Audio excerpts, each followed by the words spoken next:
Kieran, we're boss of Bants, and welcome to Scrapper's Life, new segment here, starting with one thing that I want to start with. Now, this is episode 2 with Dee Walsh. Number 1 is with Phil Sutcliffe, but I'm still waiting for that one to manifest. We did one, but Phil wants to do another one. So, but yeah, this is a look back at a lot of boxers, ex-boxers' past careers, and generally their life in general. And I'm very happy to be here with Dee Walsh. Dee, first of all, thanks for having to sit down with me. It's about time, I think. It's about time you actually got me on this here. And it's a big one as well. It's a Scrapper's Life, you know. Yeah, well, there you go. So a long one. I said to the lads, I said I'm doing a Scrapper's Life with Dee Walsh, and they said, oh, he'd love that. He'd love talking to him about himself. No, I need more time on the mic. You know what I mean? I really do. Someone gives me a mic and I get in the back. You know what I mean? Dee, so you're from West Belfast. St James's. Yeah. So do you want to just tell me a little bit about your childhood growing up before you kind of got into boxing? Well, I what he called the family I come from. My granddad was in the army, so he was kind of like a hard man. You know what I mean? So my mother is also they're called Murphy, so they're all kind of like spread in to be hard. You know what I mean? So I grew up in a hard household. You know what I mean? In terms of like, all we did in the street back in St James was talk about was fighting, and in my house there was always like talk of fighting and fighting with my 2 older brothers. Do you know what I mean? They were always fighting. So like I don't know, I was just like kind of grew up in a fighting culture. I remember actually in St James we used to talk about. Nowadays it's different. Dogs aren't allowed to run the streets. We used to talk about who was the hardest dogs in the area. Do you know what I mean? That was just, everything was always about fighting. Do you know what I mean? And then that's what led me kind of into boxing. There was a time where me and 2 of my mates were getting in trouble, and we got put on curfew by the paramilitaries down my way. So they put us on curfew, and so I wasn't allowed out past 7 o'clock at night. Me and 2 of my mates. So my best mate, Rory Dalton, he said to me, "Right, I'm joining boxing," because his older brother Mojo loved boxing. He loved Princess Mohammed, and my older brother boxed. He was also a champion and stuff like that there. But so I went to myself. I wanted to do my family proud because. How old were you at this stage? About 11. So it was 20 years ago. 31 now. So it was 20 years ago. And so I wanted to do my family proud and do my brother proud, because my oldest brother, well, my two brothers, like I love them both, but my oldest brother was what he called. I really looked up to him. And I always wanted to do him proud, and he loved boxing. He used to get me to watch boxing tapes. He would have held the pillows in the house. So I had no pads, so he used to hold pillows and teach me how to fight. You know what I mean? So I always wanted to do him proud. So when Rory Dalton said to me about starting boxing, that's when I wanted that'll be perfect, because I used to play a lot of football. I used to play a lot of Gaelic, and not many people know that I actually played one match for them as well in Gaelic. So I was a pretty good Gaelic player. And a couple of football teams I played for won Northern Ireland Cups and stuff like that there. And my nephew he plays for Northern Ireland, and he's getting scouted by a lot of teams at the minute in the Premier League. So our family always we're in the sport, but I love boxing more because I thought that was the route that I wanted to go down, that I could be the most successful. Do you know what I mean? And what was your relationship with your parents? Like, it was a positive environment you were in? Was it good? Yeah. My dad's a very hard working man. Like even now he's 68 and he's up at 5 o'clock in the morning away to work. Do you know what I mean? Every single day. My ma's 68 and she's a cleaner in a school. She's working there for 45 years or something like that there. So were they in any way pushing you towards boxing, trying to pull you away, or just supportive? Or? My dad was never fought. He was like a hurler, so he always played hurling. So his family, my dad's side of the family were like GAA. They were like sportsmen, GAA, and but my ma's side of the family, they love the scrap. Do you know what I mean? I even trained he'll be my second cousin, my cousin's kid, but I'm going to be training more of my cousins from that side of the family when they are old enough to train here. Do you know what I mean? So it's in us, that side of the family, but my dad's side of the family, like quiet sportsmen. Do you know what I mean? So it was a good blend of both. But as I say, like they're hard working people, still work to this day. And I even worked myself 7 days a week, but I think it was because my man and dad bred that into me about, like, they didn't even ever say, taught me about working on them, but I always seen them as working, so that's why I work so hard as well. Do you Do you remember when you first came into the gym? Like, did you take the boxing very quickly? Well, I did, because I always used to fight out in the street, like all the time. In school, in the football pitch was where I would have probably fought the most. So I mean, that's all we did was play football and fight in St James's, and then talk about fighting afterwards. That's all we did. So I mean, so I took that pretty well. The first year I boxed, I won everything except the All Irelands. I got beat in the semi-final of the All Irelands when it was boy one. But I won the Anthems, Ulsters, Ulster Novices. I won everything basically, apart from the All Irelands. I've a lot of records here, and I was thinking to myself, maybe probably Dee, you probably remember it all. Oh, every one. I remember. So some of the records are how far they go back. It is actually insane. But so the first notable one I have on record is it was 27th of February 2004. You fought Tommy McCarthy in featherweight. Yeah. And that was Antrim Boy 3 final. Yeah. And you lost on points 13-14. Do you remember that well? Yeah, I do actually. And I see, because Tom McCarthy at the time had only really started boxing, and I'd been boxing a few years. But at that time, I had kind of lost about 3 or 4 fights in a row when I was young. And I couldn't get in the swing of things again. But then I fought Tommy, and I thought, he hasn't really boxed that long. I'll beat him here. But it didn't. He beat me. Like, do you know what I mean? It was a close fight. But then was he big then? Obviously not in weight, but was he tall? Like, we were only boy 3, which means that we were 13, 14 years of age, and we were 57 kilo. So that's pretty big. Like at that age, and he. You tell he had it like even back in. But Tommy was more of an aggressive fighter back in. We fought each other about 2 or 3 months later. Tommy went down and won the All Irelands after that. Then we fought 2 or 3 months later, and then I beat him. I beat Tommy, but as I say, it was May of that year, so it was February, and then I fought him in May and beat him. 11-9 I was down in the last round, and I pulled it out of the bag like, in the last round. And but then we fought again a year later in the Anthems again. So. And then he hammered me at him. But he hammered me by boxing. I couldn't touch him. Yeah. You know me? So I was going at him, and I just couldn't touch him. See, back in, Tommy really adapted to kind of Muhammad Ali style, because he kind of looked like Muhammad Ali. So he must have been watching Ali videos. So he screwed me. He actually missed down the count the last round and everything. And back in, that's when I was at my best at football. I'm not making excuses. Like, Tommy was just far better than me at the time. But I played a lot of football back in. My team won the Northern Ireland Cup that year. And so I was always 2-3 nights a week playing football, and then on a Saturday playing football. So that was my priority at the time. So he hammered me. Yeah. And then the next year you fought Alfredo Melli in the Ulster U final. You lost 18-7. I was disgraceful. I was absolutely. I won that fight. Yeah. I was disgrace. Yeah. Not lying. So you were about 14 at this stage, 14, maybe 15. I was actually about 15 at that stage. Yeah, it was 2005. Yeah, it was just before Christmas. They were about October, November. It's down as May. That's when it's down, but 22nd of May. It was just before Christmas. This isn't the first time that the date has been kind of off, but yeah. I'm not lying. I wouldn't say, like, I always go to people, like, you can't tell a kid they were robbed. Sometimes fights are tight, and you go, I thought I won that. There's ones you go, that was a bad decision, but I was robbed that day. Robbed. Frito was about 3 or 4 time Irish champion. I had won the All Irelands at the time. I was robbed that day. Like, even people in his own club in the Mac were saying to me, because he had a good start, then I came in the second, and then I battered him in the third, like really, really battered him. Yeah. And people were saying to me in his club, he's lost this. Not about Frito, he's definitely lost this. And then it was 18-7, and he was in the same year as me in school, and I remember people were talking about it at the time, because Frito was actually pretty quiet. He's a quiet guy, do you know what I mean? No, he comes across as very quiet, yeah. He's very quiet. Yeah. And people were saying to me, kind of slagging me about it. I was going, you had to be here, you had to see us. I was robbed that day.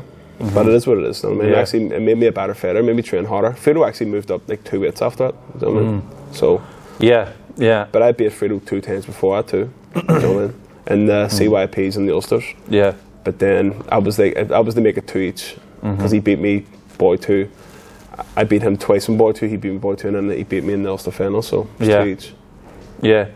It seemed to kind of pick up for you after this, because you won the Antrims 2 years in a row then. Yeah. The youth one and youth two. The first one you beat Bernard Manning, and then the second one then was against Marius Watson. Yeah. Is it Marius? Manus. Sorry. Really well. Manus Watson. And both of them were second round stoppages. That's right. Yeah. I forgot about that. See Manus Watson. I know Bernard. Bernard actually has a kid. He's in the same class as my wee lad, so is in St Paul's. But I like Bernard. Bernard's dead on. But I got Manus Watson. I remember he beat Matt Wilton in the semi-final. And Matt Wilton was Irish champion. He beat Jimmy Kavanagh the year before. Jimmy Kavanagh was like world silver medals. Do you know what I mean? But Matt Wilton beat him. And then Manus Watson beat him in the Anthems in the semi-final. And I remember going, I'm up against this here, like, do you know what I mean? But I had trained hard. I knew I was ready. But the first round, I think it was 12-1.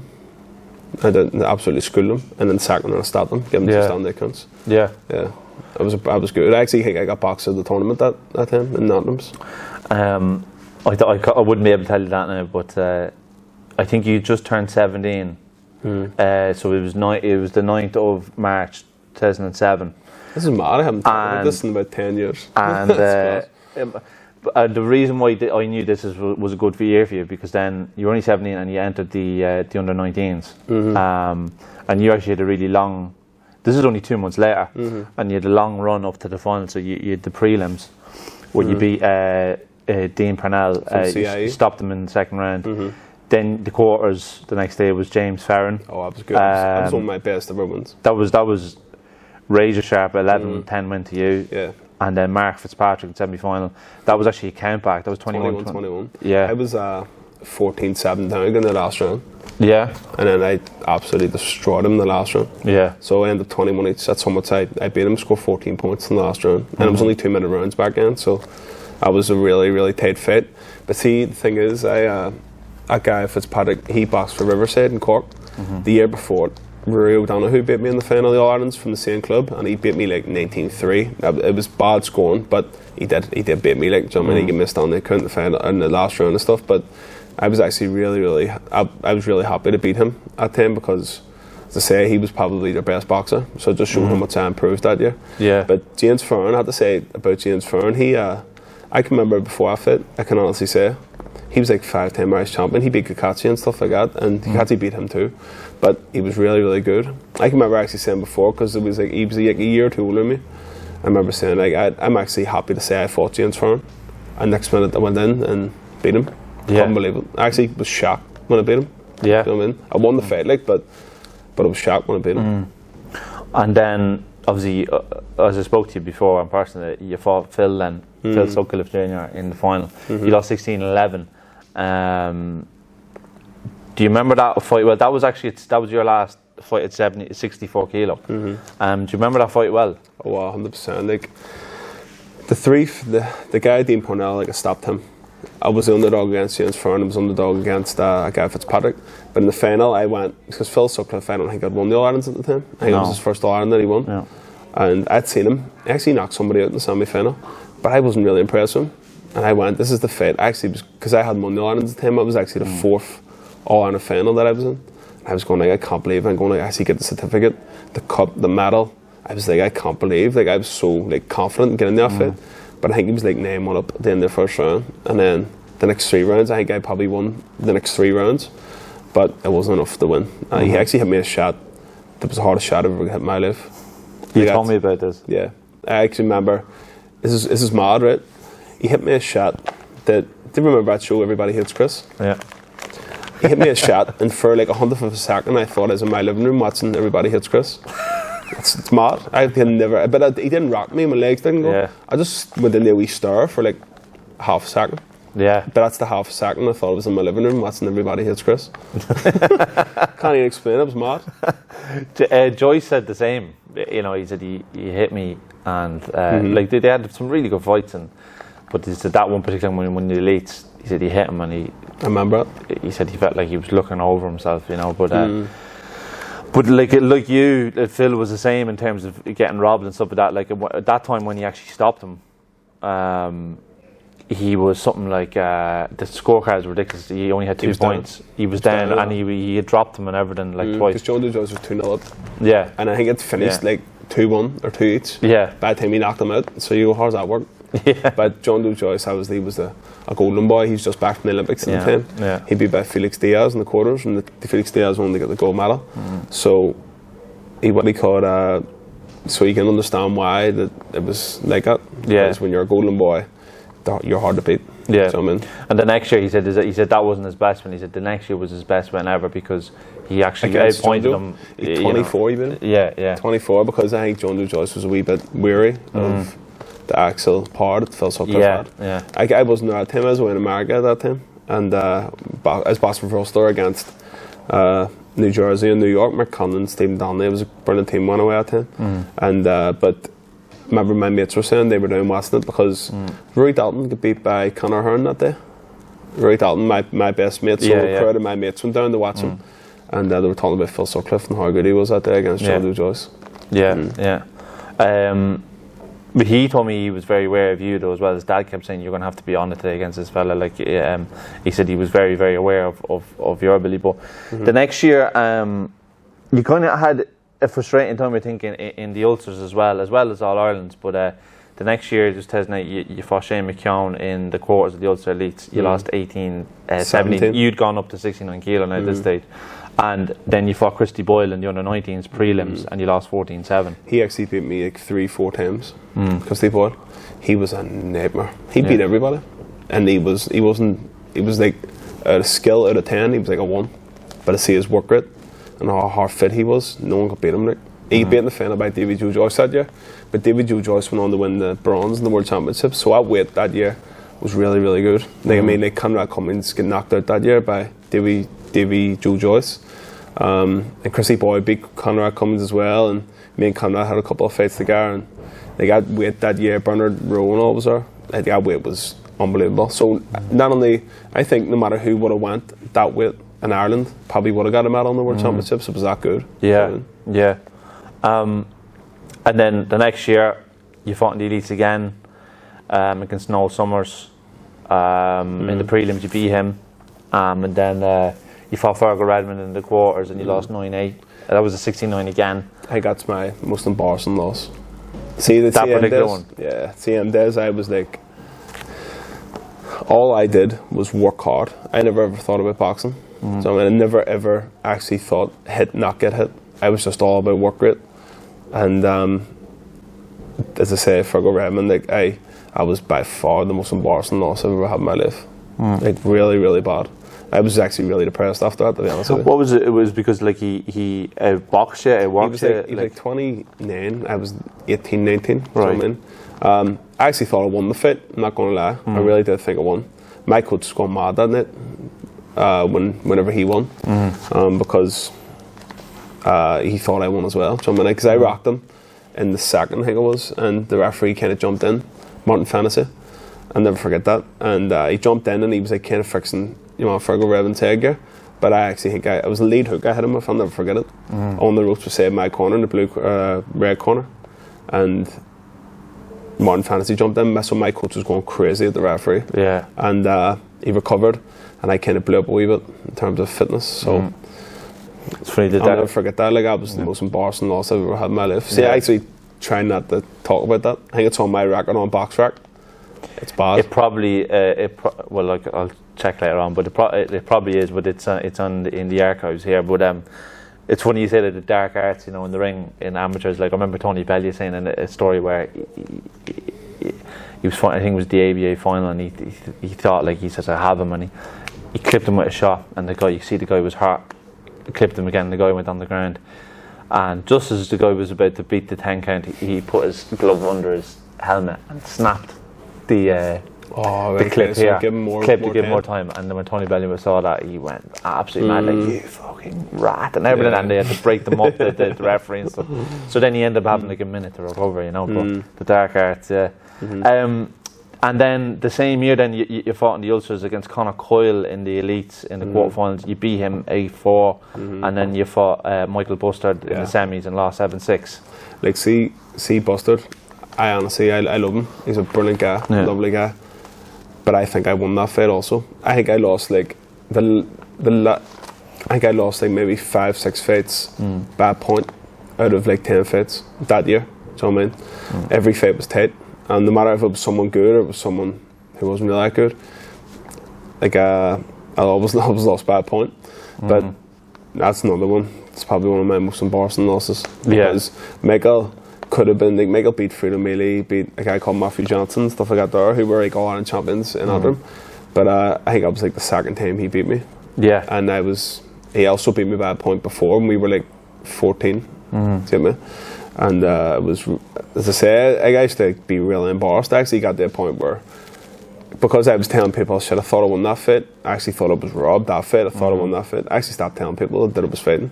Because then they were asking me, how'd you go? And I was going, oh, I was robbed.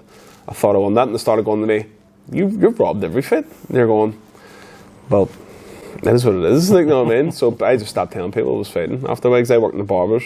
And people are always talking. So it was embarrassing. Seeing I was 19, I actually lost 7 out of 9 fights. And I think maybe 5 of them were by 1 point. So I mean, so I always thought, when you beat by a point, you always think you won, like, you know what I mean? So that was by far the worst time in my boxing career, like, by far. So it's funny because, like I was saying to Chris Blaney, like, all the lads get real embarrassed because they all know each other, but then when you actually, like, when I'm always going through these, I'm printing off the archive. There's like a site, you know, from all the records. And you only have to look back then at 2009 and look at everyone that's fighting in the elites, and you just just literally no shame in losing to anyone on it. Like, it's just the quality was just so high, like, and pretty much I would say 80% of them have either gone on to either amateur glory or they've turned pro and done something in the pros. But I would say, well, I'll ask you the question now, but you moved up then to 75 kilo only probably about 6 months later in October, and that was probably 2009, and you fought in the under-21s and you won that. I'm sure you'll say that's probably the best night you've ever had as probably the best night of my life. Yeah. Because, like, sorry, go ahead. Well, I was going to go through who you beat. So you beat Chris Joyce in the prelims. You had a long road to the final. So you beat him 5-2. Next day was Noel McCarran, beat him 7-3. Bernard Rowe beat him 3-1. And then the finals against Stephen O'Reilly, and I was came back 2-2.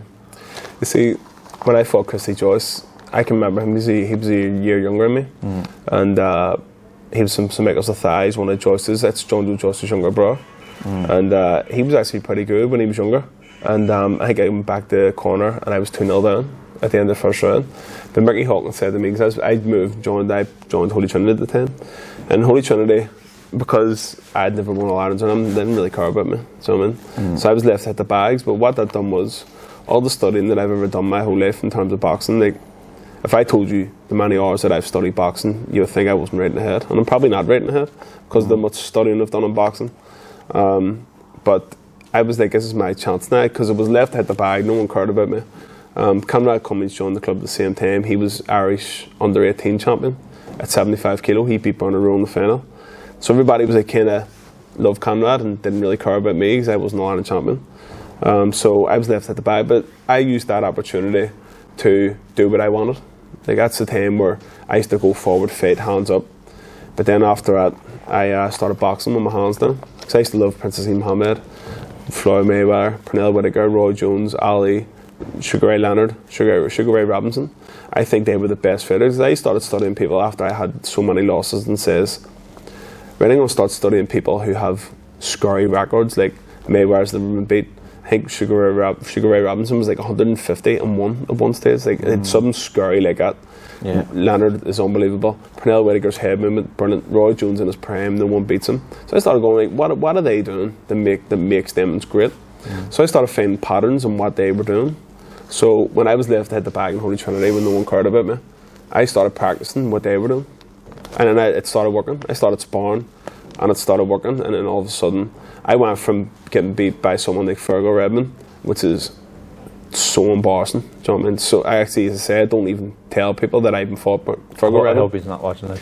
I know, but at the same time, he's a lovely guy. Yeah. But you should have beaten him. 20 years in a row. I think he entered the elites and he never won anything. I should have beat him. So I went from getting beat by Fergal Redmond within a year. I beat Christy Joyce, who was like 5-time Irish champion. Noel McCarran was Irish champion. He's a lovely guy as well. I like Noel McCarran. I haven't seen him in years, but he's a nice guy. And then the semi-final, Bernard Rowe. Like, that was a big upset. You know what I mean? Cause well, as soon as I saw it, I was like, that had to have been a big upset. Big upset. At the time, yeah. So what happened was, me and Bernard Rowe started off, we were really kids. It was nil each in the third round. It was 4 rounds back then, 14 minutes.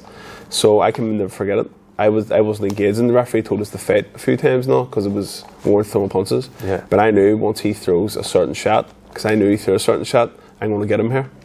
So what happened was he went to throw and I hit him a big up jab and his head went back, and I heard, because back in the stadium, if I was in the blue corner, he was in the red corner, blue would come up 1-0. So I heard people who I was with me cheering, so I went, happy days, that's me up. So he came at me again and I hit him again, so it was 2-0 up. Then I don't know where he got this point from, but I went back to the corner and Frankie says to me, you're 2-1 up. So I just went out, back in to take guard, I just got the hands up, moved around the ring, he came at me again, I just cracked him over the top by a right hook. And then I ended up 3-1, so it just kept moving. He was hitting a lot of my gloves, but back in you didn't score for hitting gloves. And so Stephen O'Reilly, when you beat him that night, like, and you finally got, like, did you get the cup and the everything, and that was that's probably the biggest achievement in my life. I'm not gonna lie, because I can remember seeing Stephen O'Reilly that morning at the weigh-in. I didn't know who I was. He stopped 3 people on the way to the final. I had 3 fights to the final. He had 3 fights to the final. He didn't know me. And then what happened was he was European gold medalist now when he was cadet level, I think. And he had won. He was going for his 10th Irish title. I think the only reason why he entered the under 21s is because he wanted to be the first person to win 4 under 21s. No one ever did that before. So he got to the final. He was fighting someone that never even won All Ireland. So he's probably going, I'm going to stop him here. He was walking at me as if he didn't even want to be here. Do you know what I mean? But I knew. I could see back then, I always used to watch Floyd Mayweather. I used to say all the people who I watched. And I used to say to myself, if he can't hit me, he can't beat me. Do you know what I mean? So if I keep moving and don't stay still, the way Tyson Fury fought Klitschko basically, just kept moving. Never let him set his range. Exactly. Yeah. I was like, and then back in the days it was take guards. I was moving with a take guard. Anytime he hit me, it was on the gloves. And then there's one time, because he was walking at me like, I can't be not even being here. He threw a shot, I slipped, and he sat there, but he was like that, and he was there, and I just went bang, cracked him, and he flew like 3/4 away in the ring, and I went at him and just started throwing punches. Do you know what I mean? Because it probably should have been a standing count how hard I hit him, because it was a free shot, but it was 1-0. So, as I say, I stuck to the game plan, moving. They didn't stand still once. I was happy to win 1-0. I didn't care. Then he got a point in the 3rd round for, I have absolutely no idea why. They wanted him to win. Do you know what I mean? They wanted him to win. But in the last round, was 1 each. I remember Mickey Hawkins, back in you got a big grant for winning under 21s. Mickey Hawkins said to me, I think it was like $4,000 you won if you won under 21s that year.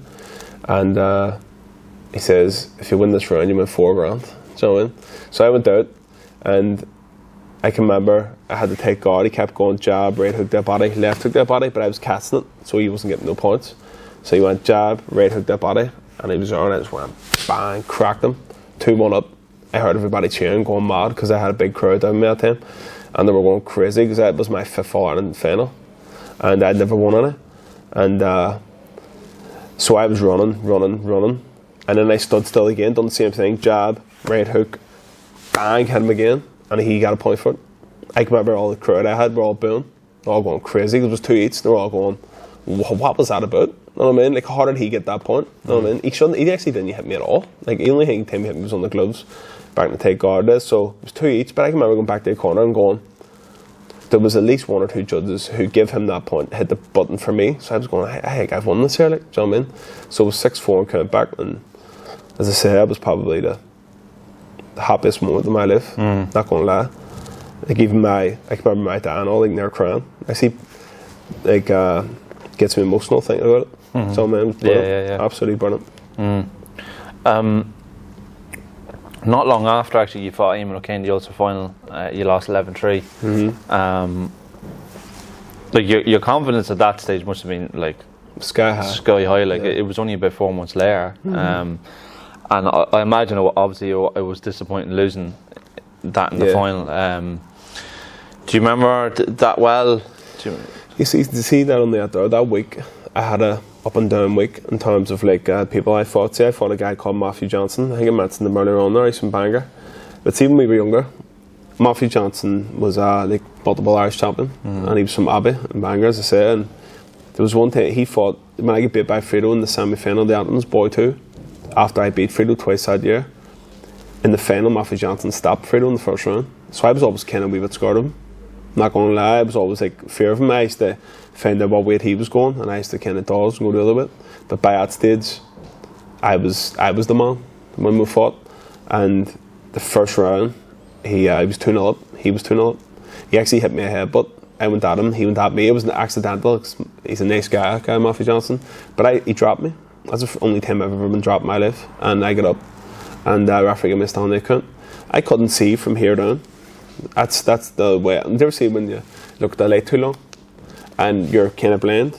I couldn't see from halfway down, and I got up, and halfway through the second round I was beating him that much, and I was still 2-0 to him. Mickey Hawkins went around the board and says, "Are these computers broke here? Because like what is happening?" Because he is absolutely destroying him. But they ended up pressing the buttons in. I beat him 7-2 after being 2-0 down. So I overcame a lot of things that night, like being scared of people. And then overcame that. So that week I also beat Stephen Riley in the semi-final. Yeah, I beat him 3-1. So he was then 10 in the Donegal radio station saying that it was with 4 2-minute rounds. I'm going to get him when it's 3-3s and Ulster Elites. But I beat him even easier in the Ulster Elites, 3-1. And that was also a really, really high point in my career too. Do you know what I mean? Back then I was on a real high, and Stephen Riley beat Eamonn O'Kane the year before in the final. So I was getting the final against Eamonn O'Kane. He beat Conrad Cummins in the semis that night. I was going, I'm going to beat him here. I really am going to beat him. But that night, I can remember it was 1 each at the end of the first round. I remember going, there's no way. I was at least 5-1 up, right? So I went, right, it's 1 each, it's level. I'll do the same thing again, right? So I went out, and I was boxing away, and he probably did edge the round. It was like 8-2. I was like, you see my face, I remember I had the video of it. Mickey's this type of person who's really positive in the corner, even if you're down. He doesn't want the judges looking in the corner and seeing that there's negativity, because then they're going, they must be down. So then they're watching the other guy. That's the way Mickey thinks, which is smart. And I went, he said to me, "You're 8-2 down." And I went, "What? 8-2 down? Like, didn't you hit me?" I was going mental. And Mickey went, "Calm down." He's like, "It's alright. We're going to go out and we're going to do it." No, he was being positive. And I went out that last round, and I don't think I threw that many punches in my life. And I tell you what, I won that round well, and he won it by, I think, 3-1. I think they gave me 1 point. But I did think he edged it. Overall, the way things went, I don't think it was robbed. Yeah, I think he did actually beat me. He was on form that year. The year before he wasn't against Stephen Riley, but he beat me that year. Actually, everyone was booing. Like, just in the crowd, I remember his dad actually bought 3/4 naira for the tickets that night. And the other people who was there for all booing. Every single person was booing. Because I think they were booing more because of the score 11-3. But I wasn't never 11-3, but I do actually think he edged it. Do you know what I mean? Because as I say, he was on form. And Eamon's a lovely guy too. Do you know what I mean? I actually ended up cutting his hair. Because I used to be a barber. But he came in there barbers, he was working not far away from me. He was coming to get his hair cut by me every couple of weeks. Do you know what I mean? So he's a lovely guy, and but I do think the score was a disgrace, but I do think he won it. Do you know what I mean? Your last amateur fight on record was 2011, August 2011 against Conrad Cummins in the elite quarterfinals. You lost 17-4, and you actually only had your pro debut a month later. At that stage, was your mind already thinking about turning over? No, I had no idea I was going to turn pro at the time. So what happened was, after Eamonn O'Kane beat me, I think it was July 2010. I'll never forget this. After Eamonn O'Kane beat me, I remember watching Floyd Mayweather against Shane Mosley, and he was doing stuff in that fight, and I remember watching it going, no one's ever going to beat me again. Like, what he was doing in that fight, and I do it with my fighters now. I went, no one is ever going to beat me again. After Mayweather got rocked that night in the second round, the next 10 rounds he fought after that was the best Mayweather that ever fought. That's how good he was in mixed rounds. But what he was doing that night, I spotted it. I went, no one's ever beat me again. So I beat Conrad Cummins in the semis I beat him 7-4 in the semis of it was called the Northern Ireland Elites, they called it, right? But it was a qualification to go to Commonwealth Games. So even though O'Kane got drew against Conor Coyle, I got drew against Conrad. Eamonn O'Kane pulled out, so Conor Coyle got a bye to the final. I beat Conrad in the semis, and in the final I beat Conor Coyle 7-1. So I went, I think they're making me a box off against Eamonn O'Kane, because he didn't that there. I won the box off to go. Hopefully to give me a box off, but they didn't even. I think it was like a a board like vote, and it was like 10-1 to him, so he got to go, and he got a gold medal. So, but also at that time, as I said about David Joe Joyce going to the World Championships at 69 kilo and under 18, I think if me, Conrad Cummins or Coyle had went that year, I actually think all of us got a gold medal.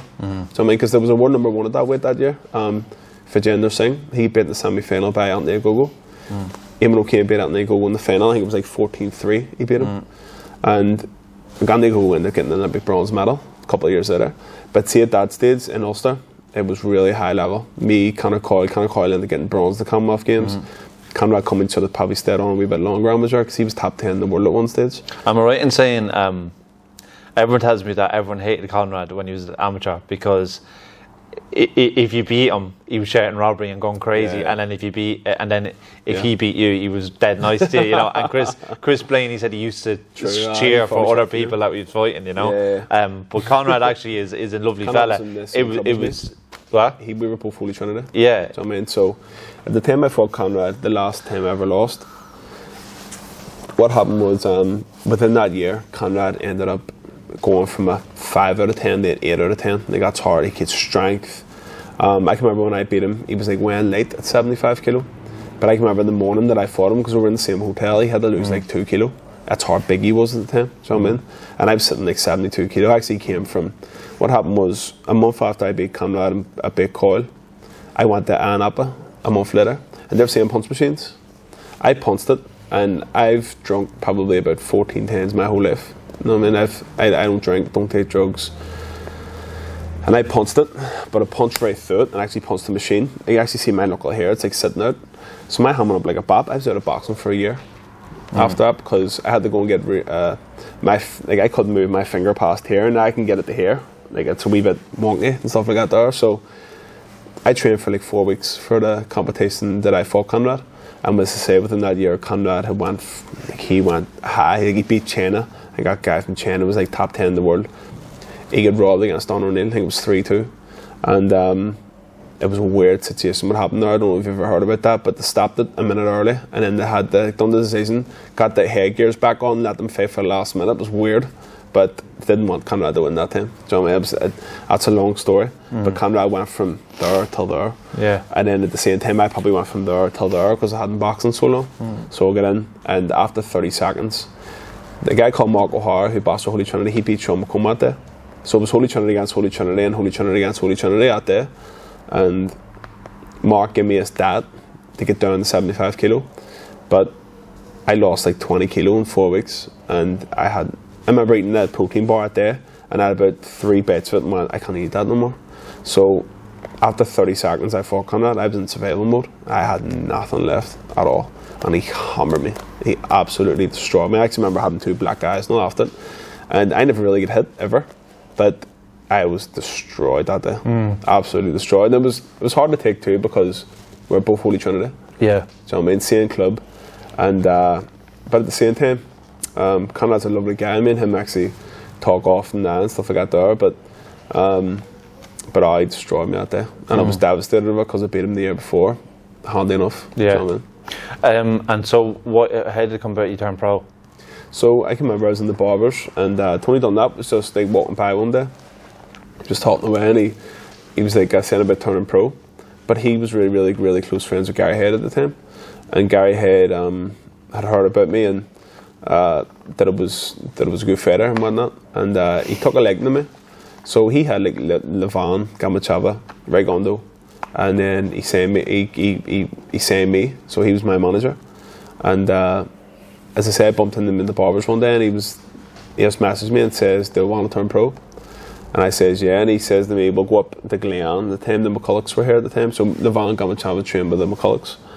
And he says, "We'll go up and we'll spar and see how you are." Like, he wanted to like assess me and how good I was, but I come up that day and there was nobody here to spar. And but he ended up signing me pro anyway.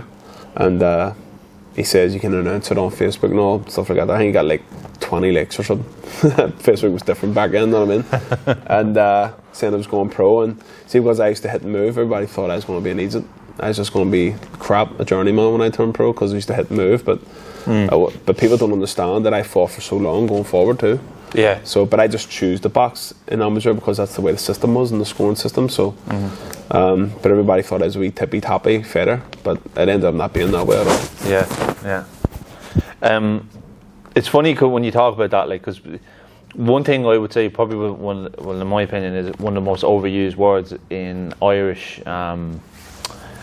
any form of athletics or sports. It seems to be the word talent. But like your mindset, like when people talk about desire and work rate and your ability to see things and to implement it in yourself, I don't think people realise that in itself is a talent, you know. And would you say that people were calling you like a talent when you were turning over as a pro, when really like you were talented in terms of, but it was more so your mindset, how you implemented things, rather than you just walking into the gym and being able to throw punches a certain way and see things? Would you say that would be right? It was a mix of things, I think. Yeah.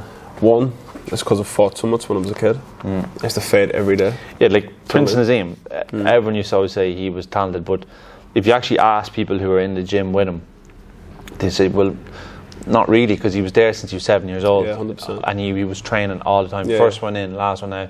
And Brendan Ingle used to walk with him from his house to the gym and talk to him the whole way. He said, like, people don't see that, but obviously by the time he was 21, it was so natural to him. You know? 100%. Like, it's like the work you've put in over the years that kind of makes you talented. Say I started off was fighting in the street all the time. Then I remember having a really hard spar every night against a guy called Kevin Donnelly. He used to fight at Golovkin in the club I was in, and there was one night he used to beat me for about 2 years straight. But see, as I got better and better and better, he still beat me. But there was one night I bothered him and he never come back again. Yeah. Then after that, my coach used to put me with Paddy McCrory. Paddy's 2 years older than me, so me and Paddy used to spar all the time. Paddy, I was actually, remember, the one that got me ready for fighting Tom McCarthy when we fought the second time, when I beat him. Do you know what I mean? So it was all in things, all in years of fighting, hard sparring. And it's always getting me better every single time. Do you know what I mean? Always getting put in with a level above you. Do you know what I mean? And also all the studying I did. So it's all a mixture of both. It's not just that I walked in the gym one day and I just started beating people up and never get beat. Like that's talent.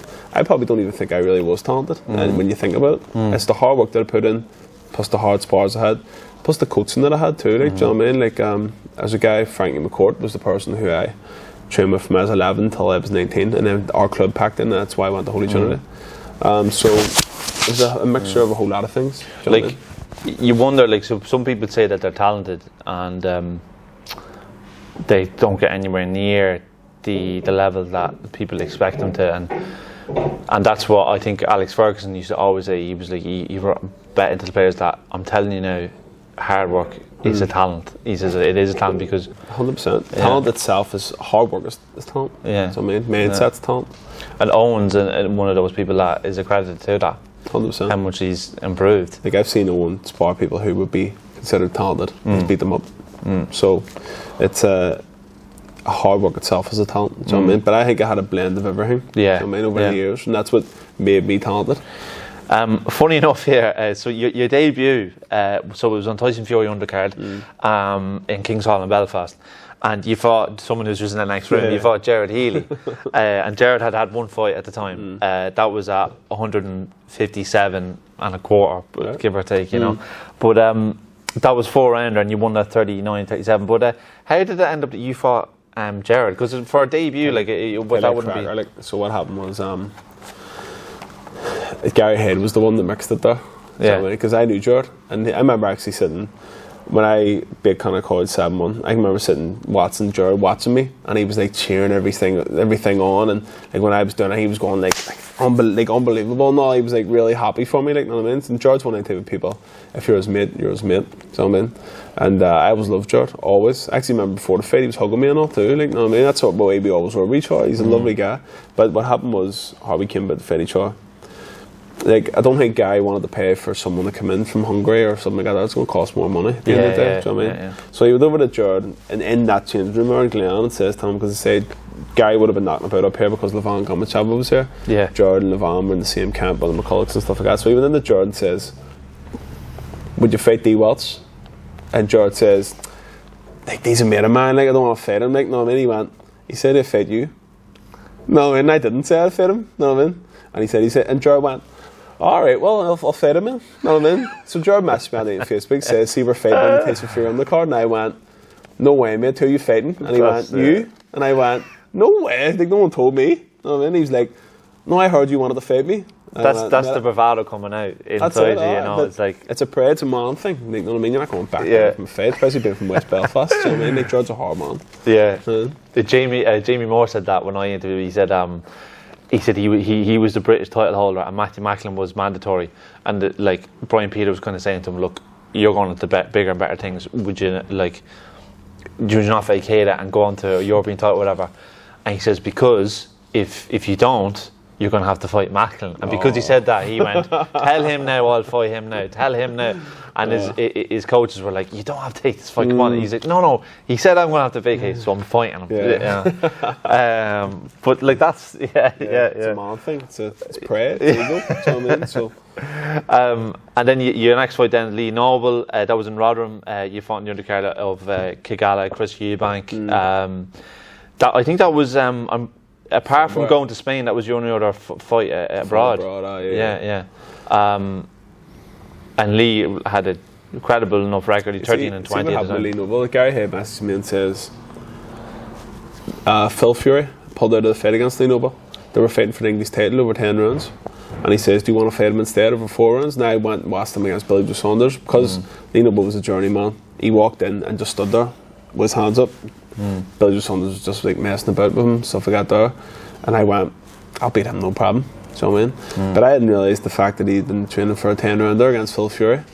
And when he came flying at me at the start, I was like, what is this? I was not expecting this at all. I was expecting him to just go and just lay down like a journeyman, just me beat him up. But here, he came at me and I actually couldn't believe it. Do you know what I mean? It says he got a cut on his left eye. It was the first time he got cut. After the third round head clash. See, my first 5 fights, I cut 3 people. And as you can see by my head, that's the reason why.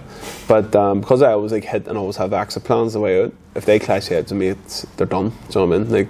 I actually think Tommy Tolan ended up with 30 stitches or something after I fought him. And he's known to be people that hit people with a head. He leave them into stitches. But as I say, my head's really big. So he had 45 fights and he told me after that's the first time he'd ever been cut. And after the cut, he stopped trying to win. He actually just went on the back foot. He's probably thinking about the fight he had a month later, and he needs to recover from his cut. So he just kind of gave up. You know what I mean? That was a 39-37 again. The next one you had was against Tommy Tolan. There's a bit of controversy in this one because that was on the undercard of Fury Rogan when Fury won the Irish title, and that was in the Odyssey. Now that was a 6 rounder, but I remember hearing that there was a bit of funny stuff going on before where a judge had told your friend that basically he was going to rob you. Yeah. And people were saying that it was misconstrued that he says, oh, I fancy Tommy to win, all this kind of stuff. So, and then you were in the ring and then you saw him. Yeah, but see, it was after the main event. Yeah. And Gary Head apparently got that guy banned from judging refereeing any of my fights. So I was happy enough. So I get in. There was only him left, the judge. So he had the judge. But I get in and I said to Gary, what's he doing sitting there? You got him banned. And Gary went over and he was telling sitting there bored, what's going on here?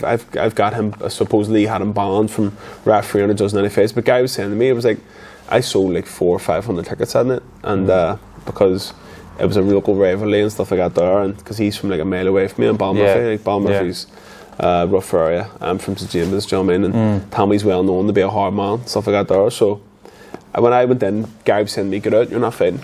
Get out, we're not, the fight's off and stuff like that there. And so I got out of the ring. I was in the ring, then I got out of the ring, and everyone was going what's going on here? But then there was actually a guy called Chris Sanagar, who's Lee Selby's coach. He used to come over and do my cuts and my bandages and stuff like that there. And he was going to me, look at these people here, they all came to watch you, and you're just going to walk out of the ring. I had the guy and went I have to fight here, do you know what I mean? But I've never, I actually watched that fight last night for the first time in a load of years. And I remember it fueled me nothing had ever fueled me. And I went in that fight. You were much more reckless in that 100%, fight. Yeah, I was going for it every time because I wanted the stoppage. And what was I about to say? So I was a 6 rounder. I think I could have fought 60 rounds that night. Yeah. I really could have. I had no thought of, I'm going to burn myself out here. I went for it every single time. There was a shot, I was putting every single thing I had into it because of the situation. But then you said that after the fight. You actually quoted. You said that every single shot I was trying to hurt him. Yeah. And you stopped in the fourth. Yeah. It's actually John McCaff was in his corner that night. John McCaff ended up training me. After my 7th fight, I think it was, George started training me. But George was in Tommy's corner that night, and he pulled him out. But I was relieved afterwards, do you know what I mean? Because it could have been a really, really bad stain on my career at the time, like, do you know what I mean? By getting beat. And my third fight in front of so many people from West Belfast. We're both from West Belfast, and as I say, I was glad to win that one. I was probably another one of my highlight career wins, just because it was so. Jarve Healy's from West Belfast, Tommy Tolan's from West Belfast. Like, if one of my fighters was talking about fighting someone from West Belfast, I'd say no, there's too much on the line. Like, there's so much pride at stake and stuff that. You would think after you won the Irish title, you know, if you maybe in yourself you were thinking you were going to kick on, and your last fight was on the 6th of June 2015, and that was D-Day in the Devonish, and you won a point in 8 rounds. But there was a lot to this fight because I know young Eamonn Magee Jnr. had died. Sure. I think it was 2 weeks before. It was actually a week before. It was a week before. Sorry, before that, he died a week before. But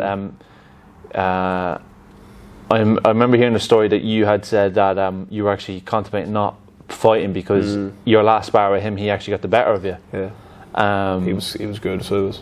Yeah. He was very unfortunate in the amateurs. Every time I seen him, I thought he won fights, and he was robbed. Like, against a lot of people. I remember in the Australia final one time, he was up getting the last round, and he won the last round well against someone. I think it was Kennedy. He called him Jimmy Kennedy. He went battered him the last round and got beat.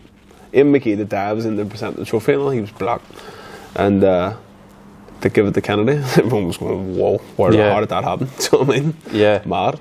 But that's Eamonn. But Eamonn was really good, really fit, really strong. He actually made you of a southpaw Andre Berto.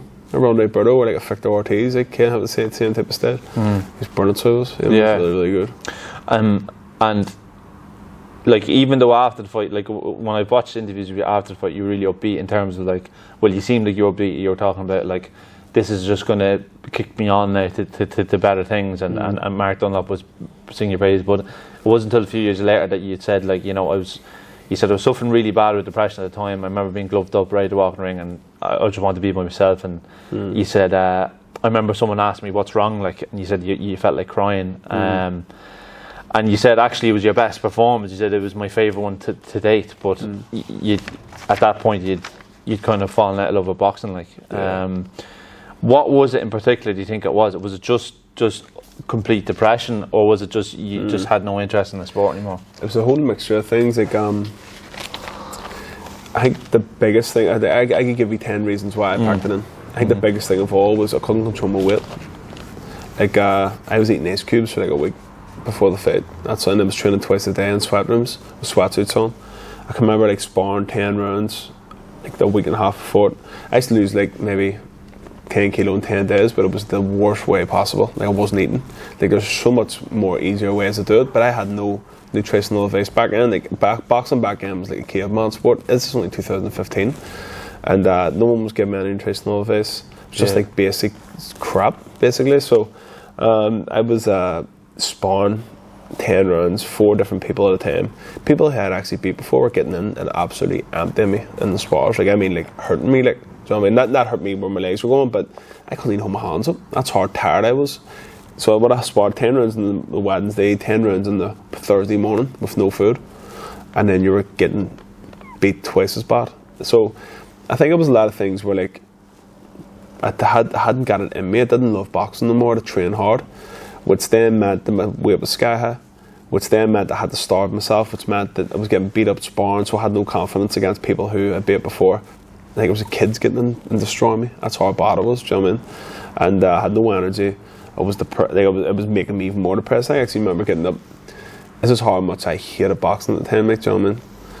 I used to get up and it was a really sunny day. It was like around about June, May, April, like whatever, back in April. So it was like starting to come into like sunny weather.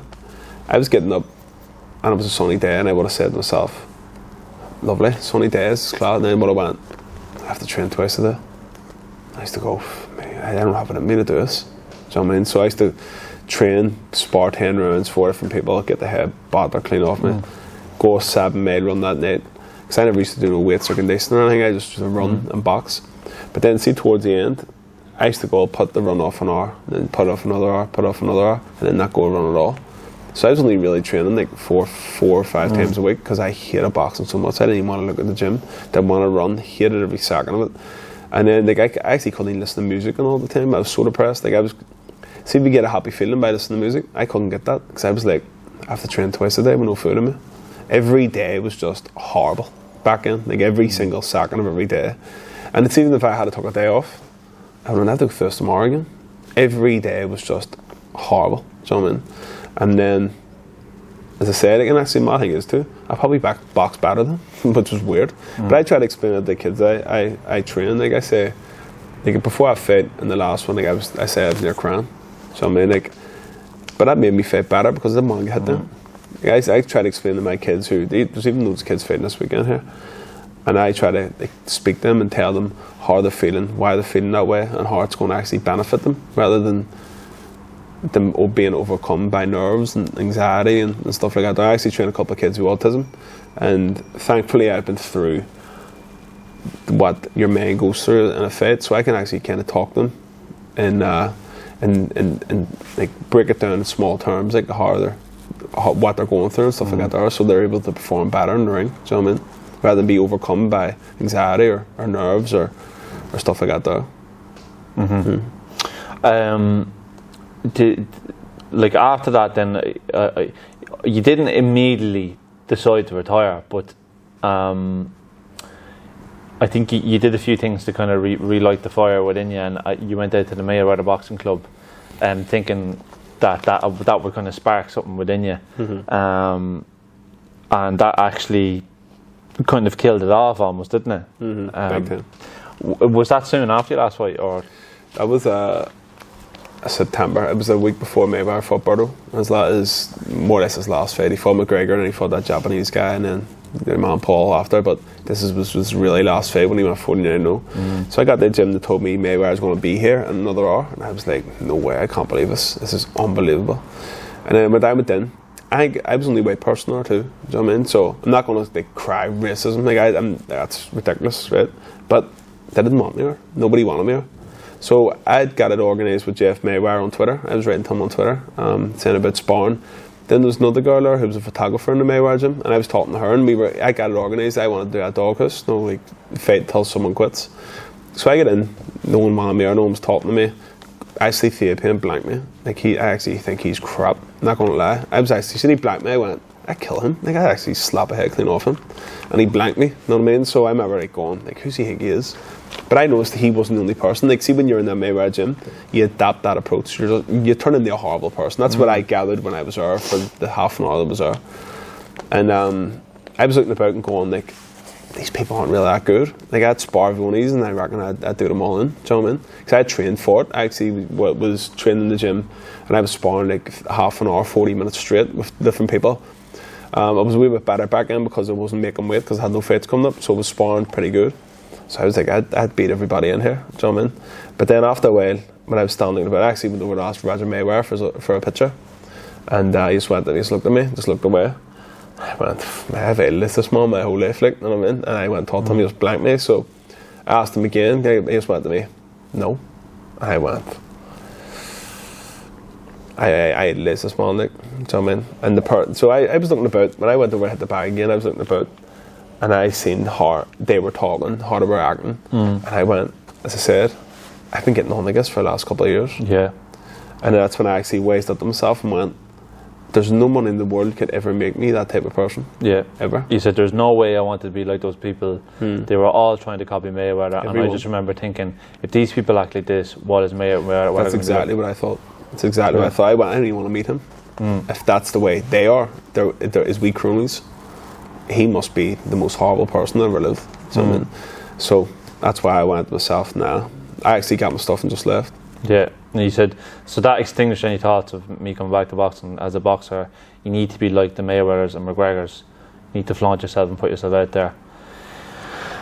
You need people talking about you. I just didn't want that. Like, yeah, and I've heard loads of things about the Mayweather club, and it's not even just that. It's a lot of other places as well. Like Ricky Hatton, like you were talking about sparring when you're hungry and stuff like that. Like Ricky Hatton said, he was done once he trained with Floyd Senior because it was sparring Monday, sparring Tuesday, sparring Wednesdays, and he said, like you said, getting beaten up by kids, and his confidence just went completely. But like Errol Spence, another one, said that he was supposed to be sparring Mayweather, and he's so told to be there too. He went to 2. He's waiting an hour, still not there. And then he kept getting a call, I'd be there 3, there 4. And Mayweather was using it as like, he's the ace, so I'm going to. And so then it got to the stage like, I can't eat now. Exactly. I have to wait. And then there was no rounds. And then every time Errol Spence hit him with a hard punch, he went right round over and went in the corner, you know, stuff like that. Like he was using it as like almost as if it was a real like fight, as I'm the ace, so you're going to wait. I'm going to make you wait 4 hours for me. I'm the boss. And you're hungry. But I suppose that's, as you get older, you know, and certainly I've noticed being inside the boxing world now, and even though it's only been shows here, you can see when like that was a moment in your life where you said, I've 2 roads here of who I want to be as a person, because ultimately when you die in the box, when people will remember you as Dee the boxer, but ultimately the people you care about remember you as Dee the person. And people, it seems in the box world now, have absolutely no problem going, oh yeah, I'll sell myself for a packet of biscuits. No problem. Like, see, that's the thing about it too. Like what I would have done was, this back then, this is how like stupid and how horrible I was. Like, I mean, how selfish I was. I would have put stuff on about. Do you ever seen people who like, I would never have been that low of like giving poor people money and like get the camera out for it. I would never have stooped that low. But I used to put on stuff about how nice of a guy I was, but it was only for myself because I was trying to sell tickets. Do you know what I mean? So everything you're doing is trying to promote yourself 24/7, and that is what you need to do. But I was doing it in a way where I look back now and I cringe. Like, see, anytime I come up with my Facebook memories, I just like delete the status. Do you know what I mean? Because it's so embarrassing.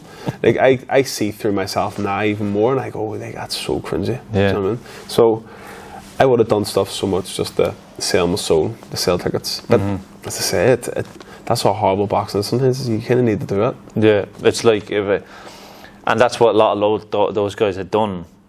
I want to be such a Mayweather and I want to be like him. So I'm going to sell every part that I've ever been taught by my parents, whatever it is, to just be associated with them. So yeah, I'm a bad person, but I'm associated with it. Exactly, yeah. You know, and I've seen. So then what happened was, you said that you set a question, kind of like the meaning of life and everything. You said, you know, what is God, and is there a God? And you were invited to a sermon. And then you started reading the book, and you said that changed your life, like. Yeah, it did, big time. Like, but I started, see, the more depressed I got, every single question I was asking myself, it always come down to 2 things. Heart deep, my mind was going, is there a God or isn't there a God? So I started like watching a lot of debates, scientists who don't believe in God, but scientists who do believe in God. Because in my head I always thought every scientist doesn't believe in God because they're too smart. They're obviously like, they know more. But then the more I looked into it, it's not like that at all. There's a lot of top scientists who believe that there is a creator in this earth. So I would have watched this. So I replaced, for see the boxing that I would have studied. You may not believe me, but I probably studied about 14 hours a day. It's boxing. That's what I done. Like the shop that I worked in the barbers, was this here guy who had these here boxer tips. Do you remember him? No, boxer tips, like VHS boxer tips. Oh yeah. There would have been like a video of someone from the 1910s, 20s, like Jack Johnson, Jack Dempsey, all the heavyweights from right up, like Joe Louis, any like major champion. Like I would have watched like 4 or 5 of their fights a day. Like, and so I always, and I told you a wee bit about them and like the type of person they are, and you can kind of learn from that too. Like when I talk to my fighters, I tell them about what Jack Johnson done this time, what Jack Dempsey done here, what Joe Louis did, and how he wasn't able to celebrate and what he went through in his life. Because I didn't boxer tapes told you about that, but I was watching 4 or 5 fights, 15 rounders a day. Like when I was cutting hair, I was sitting watching it. When the shop was dead, I was watching boxing. When I'm at home after boxing, I was watching Floyd Mayweather and watching Roy Jones, as all the people said. I'm studying them. So I replaced that with watching debates on scientists who believe in God or don't believe in God. Yeah. And then it came to a point where I thought to myself, there actually has to be a creator. Who is the creator? So I went and studied loads of religions and stuff like that there.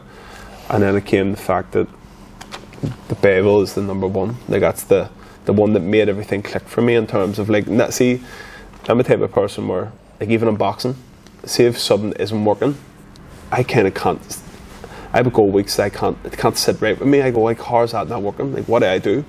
So I studied more boxing. So it was the same thing with a religion and scientists, but the only thing that actually clicked for me was the Bible, and the major thing of it all was the resurrection of Jesus raising from the dead. So that is the thing that actually made me switch and then become a Christian. Do you know what I mean? So then after that, I actually didn't care about boxing at all. I just remember this is the final point when I packed it in. I was standing hitting the bag, and I just went, I don't want to do this no more. Like actually, it gave me kind of courage that to go, this is not what life's about. Like I'm not happy here at all. Do you know what I mean? And like at the end of the day, like, I'm not blaming anybody. Like it was all like my doing, because I fell in love with it. So I was eating more. I wasn't training enough. Like I can never blame the coach, Joe McCaffrey. Like, you know what I mean? Because he was doing what he could. He was the one that got me ready for fights, because I was only training I did. But it came to the point where I can't do this no more. If I step it up in levels, I'm actually going to get beat. Did you feel a big weight lifted off the shoulder when you finally said no? It actually was like, see the depression I had and stuff like that. I was like, I went numb. I was like, I'm happy now. Like actually, but for a few months, it was like I can't believe how happy I am now. Like it was just so like, it was like, as you said, a big weight lifted off my shoulders when I stopped boxing. But at the same time, like thank God, like the fact that I'm a coach now, and I can always talk to the kids and talk to the fighters who I have, and I've probably been through what they're going through. Do you know what I mean? So I can probably talk to them a wee bit better. Yeah. So 2 years after, well, a year and a half after you retired, then Kev Byrne put up an article in the Sun, and the headline was Ray Gilney and Dee Walsh are ready to form the God Squad. Yeah, that's right. So that's when you and Ray basically started training fighters in Emerald. Den Road, and you had a few lads under you. And from what I'm reading here now, it looks like you were working with Stephen Webb, and there was, I think, Paddy Gall was there. No. Paddy Gall was with John Breen and John McManus. So he came for sparring a couple of times with Lewis, but he was never like with us. No. But I think Lewis as well was one. There was Lewis, Paddy, Conor Cook, Matthew Fitzsimmons, Stephen Webb came for like 2 sessions. Yeah. Joe Hillerby, Demon. So and you were barbering as well at this time. I was only helping out. I wasn't actually the coach. Yeah. I came like 2-3 days a week, but then because I had 2 kids, and I think it was one on the way at the time, it was like time to actually start putting in more work here. Do you know what I mean? So I left. Do you know what I mean? So as I say, but I was the wee crew, and then I left. Do you know what I mean? Kakachi was actually there at one stage because he lost the British title fight against Martin Ward. Yeah, we were over in London, and me, Ray, and Kakachi, and Ray was obviously head coach. Do you know what I mean? So yeah, they were experiences too. Yeah. Ultimately, like Ray and Mark kind of walked away from the sport, and in terms of like coaching professional boxers and fighting themselves. So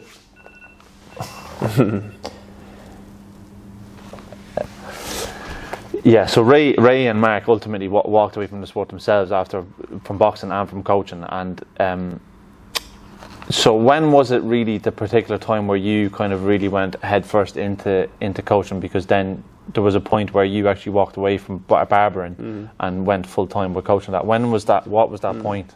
Well, what happened was Stephen Webb lives around the corner from me in St James, right?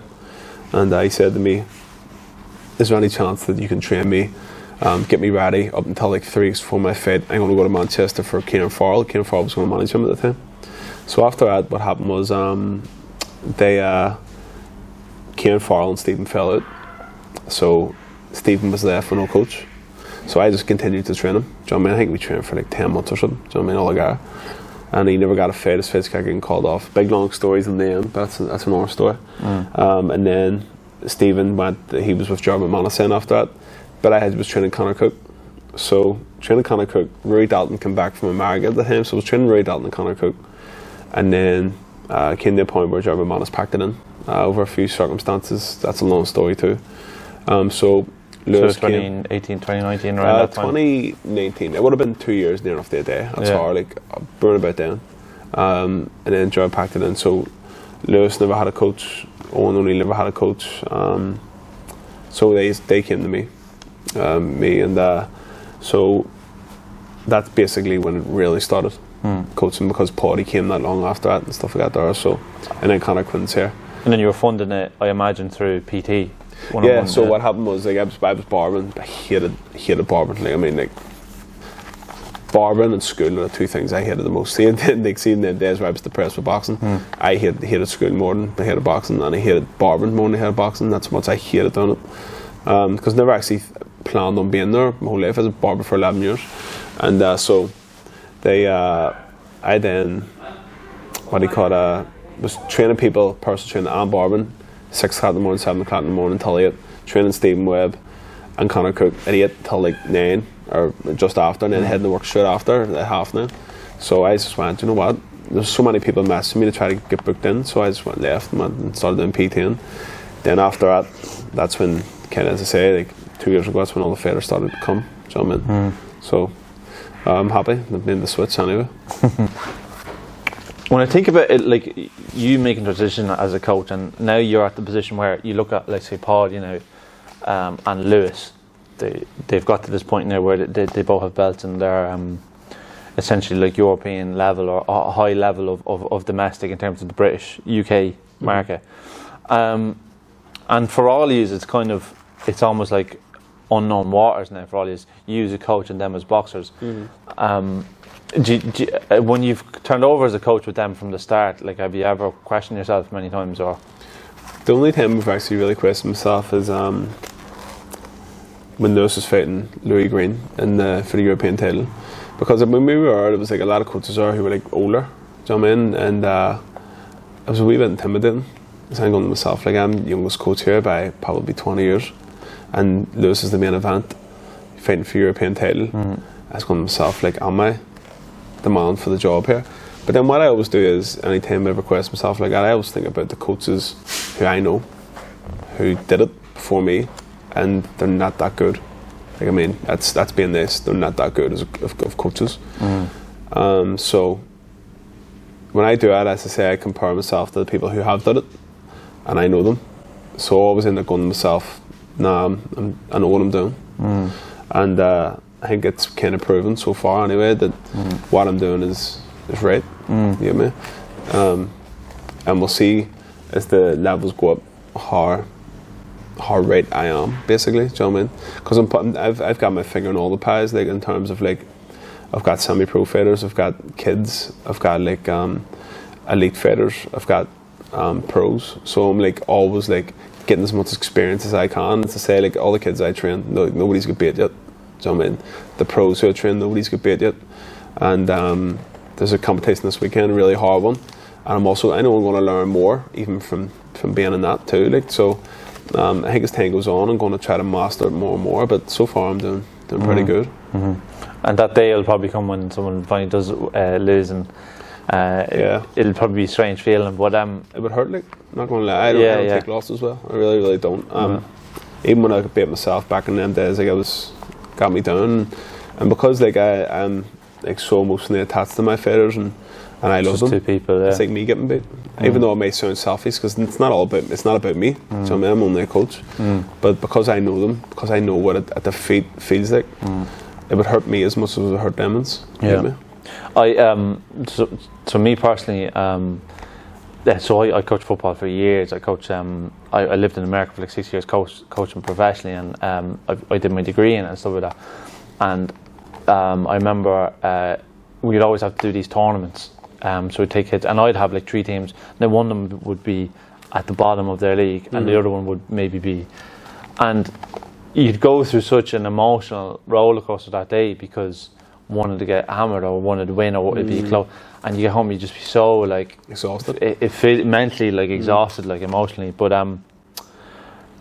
so I can understand that how it can get to you. But it's one thing that's funny about boxing though is see, like I told you, there was the degree for me to do. I did my badges. Do you know, there's governing bodies in place. So if you want to learn, there's courses to do in football. There's so much funding in it and stuff. Whereas boxing for you, like, it's more so you're doing your own study, and then you either learn from someone else or someone passes something down to you. And to be honest with you, like, I can honestly say, I've learned everything that I have learned through either experience or watching the greatest fighters of all time from 100 years ago till now. That's how I've did it. I actually have never copied anybody in any way, how they even approach things. Like, I've got a video on Instagram I share it all the time. It's got like 70,000 likes, but I've had about 1,000 comments abusing me about how I'm doing things. But I know it's right, and thankfully I don't really care what anybody says about me in boxing, never mind outside of boxing. Do you know what I mean? So as I say, everything that I've been doing, I've come up with it myself. And it may sound arrogant and cocky, but it's true. Because I do that much studying, I'm always coming up with ways of making drills realistic to an actual fight and stuff like that there. So, but it's unfortunate that it is that way, because I actually remember briefly talking to Pete Taylor. He did. I think he said this to me as well, yeah. About in Kazakhstan, you have to go to university for 4 years to be a boxing coach. And that's one thing my brother said to me, which is probably the biggest compliment I've ever had in my life. I told him about that. In Cuba, you have to do it. I think in Russia, you have to do it. In Kazakhstan, you have to do it. And at the end of it, you actually call yourself a doctor, because the qualification is that high, like a master's degree, basically, or whatever. The PhD, yeah. Yeah. So, but I can remember, this is how much my brother knows, how much studying I've done on boxing. I said to him about that, and he said to me, and they probably don't even know half as much about boxing than you do. So, I mean, my brother's like a hard man, he would never give compliments. But that's probably the best compliment I've ever had in my life from anybody. Yeah. Because he knows how much studying I've done. Like, alright, they made it for 4 years, but I've been doing this for the last, maybe since 17, 14 hours a day for years. Do you know what I mean? So, I'm always picking stuff up, and now as a coach, it's different. Do you know what I mean? So, yeah, that's the only way you can kind of learn through boxing, is by watching. Yeah, and there's a saying in football coaching called football coaches are of the greatest of thieves, which means, like, you know, because all you're doing all the time is like, I have a stack of coaching books, and it's all from top coaches just to a training session, and all you're doing is taking something from someone else and trying to maybe change it in your own way. And but boxing's very secretive too. Yeah, very, like, because people don't want to give away their... Exactly, because I'm going to come up against these people like during lockdown. I'd done a couple of tutorial videos, and I stopped doing it because I was going, imagine my kids were fighting, or my pros were fighting, and then the people who I'm coming up against has copied what I've done, and they've beat my fighters by doing that. Man, I wouldn't sit well with me. I'd be very, very annoyed about that. Do you know what I mean? So, in a way, boxing has to be very secretive. Like, even when I put on pads with people and they're on the bag, I make sure it's nothing that we're actually working on. You get me? So, it's hard. Boxing's even harder than football too, because you said you're picking up stuff, but I'm never around other coaches. Like, I don't know Pete Taylor. I don't know how he does stuff. I don't know. Well, there's so many. Yeah, soccer has so many coaches. Yeah. I there's so many sites as well I go to, and like, there's like one called soccer. I can't remember the name of it, but basically it's all coaches just logged onto the same site, and there's someone who's a college coach, let's just say in Alabama, another coach who's a youth coach in Australia, and I can get their sessions, you know. Brilliant. Whereas in boxing, it's a small circle. It's secretive. Yeah. They say you have to actually know the person to pick up anything, and I don't actually know really any coaches. I'm never bothered with any coaches. The people who I only bother with is the people who I train. Yeah. So I'm never around Pete Taylor. I don't know Pete Taylor. I don't know Virgil Hunter. I don't know Freddie Roach. I've met them. I've met Freddie Roach and stuff like that there, but I don't know him, so I don't know how good of a coach he is. I don't know Manuel Stewart, like, so you can't pick up anything off them if you don't know them. Yeah, just like Alan Booth was saying when he was training Andy Lee, he said, like, you know, you don't know, you don't really speak with many other coaches, but Andy was obviously getting experience with two different coaches, and he thought that he was learning so much off me, but he says what he didn't realise is I was learning loads off 100%. Andy. Like, I agree. Like, so what did Emmanuel do? Did Emmanuel do this, or and he just constantly? That's what Sugar Hill says. I watched one of his interviews. He says, "I learn off on my fighters. It's like cheating." Yeah. I mean, he was doing an interview with Trish Dixon in the Boxing Life Stories. I remember that. Yeah. It's true. You do learn off your fighters, and especially Tyson Fury come from background with Peter and Manuel Stewart too, and then. He was with Manuel Stewart for a while, wasn't he? Yeah. So Manuel Stewart has to be the best coach of all time, because all right,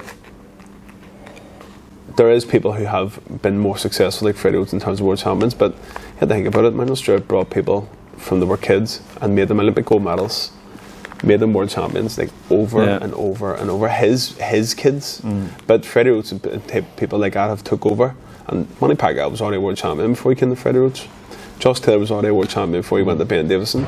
Like the fighter carried the coach. Exactly. So they're learning off their fighter. But what I want to do is I don't want to be a coach. I do want to be a coach. The fact that I took on from Lewis, I took on Paddy, I took on Conor Quinn, Owen, and they've learned, they've got the experience, but and then I'm making them better.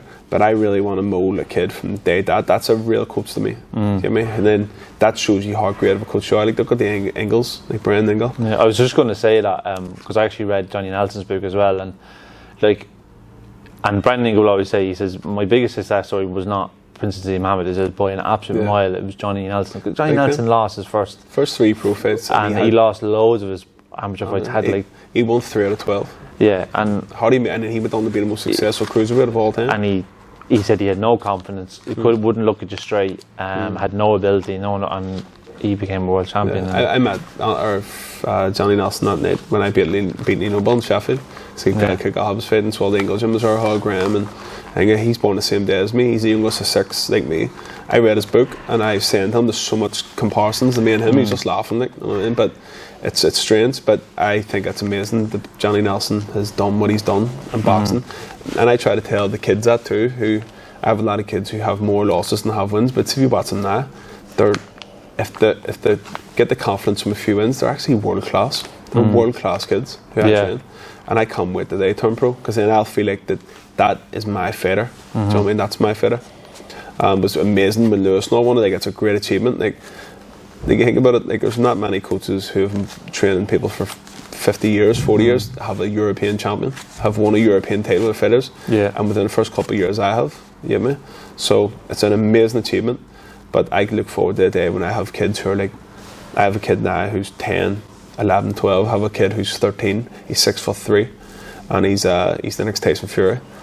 And I've been training him from day one. So I look forward to the days when he's fighting at world title level and stuff like that, because I feel like that's my real achievement. And I think that's how you really measure a coach. So many kids have you brought from day that till world title, and Manny Stewart is obviously the best. So I understand why Adam Booth has learned off Andy Lee of someone like Manuel Stewart, because he's the one that's did it over and over and over again. You know? Yeah, and like you're saying, you want someone who's a product of the gym, like Johnny Nelson. When he won the world title, he says, I am a product of the Ingle gym. I was a nobody and I was moulded into this world champion. And if you've a kid who whatever they achieve, you can say that that's a product of coaching. 100%.